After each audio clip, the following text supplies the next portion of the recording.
Ludicreations has a title that I would like to tell you about. This is a game for 0 to 2 players, ages 14 and up, and should take about 30 minutes. So, you've been eaten. Don't worry, this is simply an occupational hazard. In fact, it is fairly common among deep space miners, 5th class, and some say that it is almost unavoidable, and, well, it is. Especially since the crystals that you seek happen to be inside giant space beasts. To mine them, you need to, well, be eaten. In So You've Been Eaten, the miner and the beast face off against one another.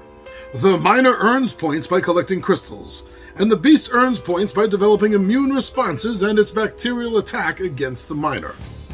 The miner wins instantly by collecting all 8 different crystals, and the beast wins instantly by, well, digesting the miner after the attack of 4 bacteria of the same type. Of course, there's always the possibility that the miner will simply pass through the beast's system, in which case the player with the most points wins. So, You've Been Eaten can be played as a game for 2 players, with a miner player against a beast player. A game for 1 player, with the miner player against the sleeping beast. A game for 1 player, with the beast against the robot miner. And you can also run this game as a 0-player game with a sleeping beast against a robot miner. Woo! So that is what the publisher has written up for this title. Now, I've never heard of this company before. I don't know what else that they have published, but the designer of the game, Scott Almes, I am very well aware of, especially through his work in the Tiny Epic series.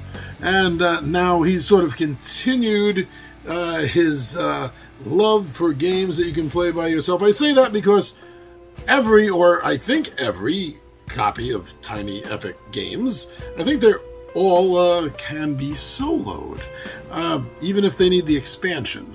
But yes, they can be. It is so good to see more solo option games, as well as more 2-player head-to-head games. After everything that's been going on for the last year and a half plus, and what may be continuing, this is a great thing to have available to you as a board player, the solo and 2-player option games. So that definitely is something that I'm well aware of with this title.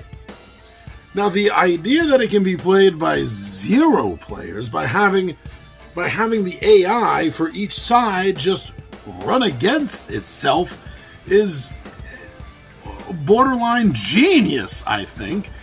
And I can't tell you how badly I want to get my hands on a copy of this so I can run this 0-player and see what that is like. Woo! Now, another thing that's caught my attention about this game as I looked into it is the fact that it uses kind of 2 different systems. Well, not really, but I think you'll understand why I phrased it like that. So the miner character, he or she is playing the game with a set of dice that's going to allow them to go through their actions and see what they can do. On the other hand, the monster and the monster's actions are all managed through a deck of cards. I like the fact that each side is coming to the table, no pun intended, with their own unique set, is what I want to call it. Dice versus cards.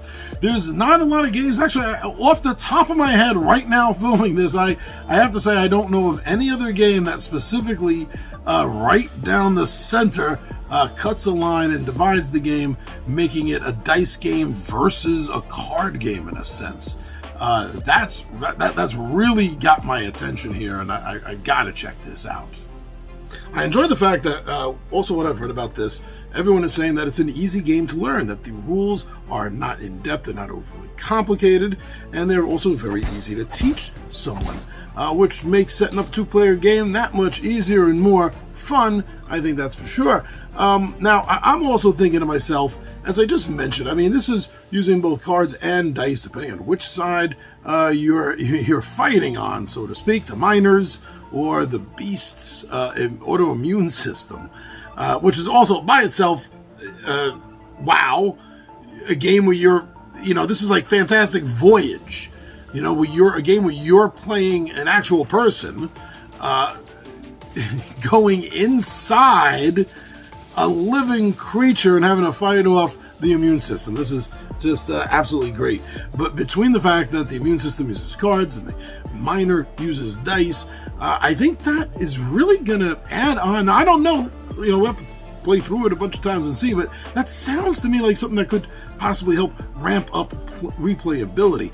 Not just because you want to play both sides multiple times, to go through a lot of the things that you can do, that you can counter the other one doing, whether it's the AI miner or the sleeping beast.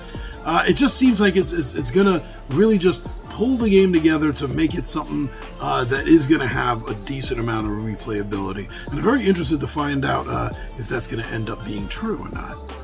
Now, besides whatever sort of equipment and skills that the miner is going to bring to the game to begin with, there's also talk that you're able to upgrade, that you're going to find things like from previous miners that have already gone through the system and have been digested.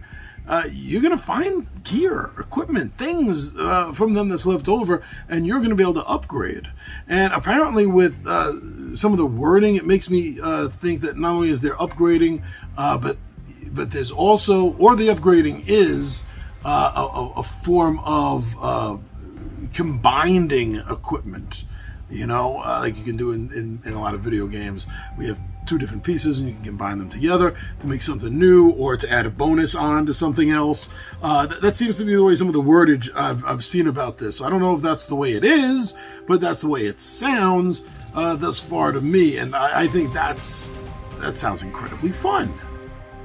Some of the early reviewers are saying that the play time for this game, outside of the learning curve for the first game, maybe the second game, it does seem to run a true 30 minutes.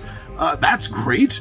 As well as I do, if you've played enough board games, that it doesn't always seem true what they say about the expected time run.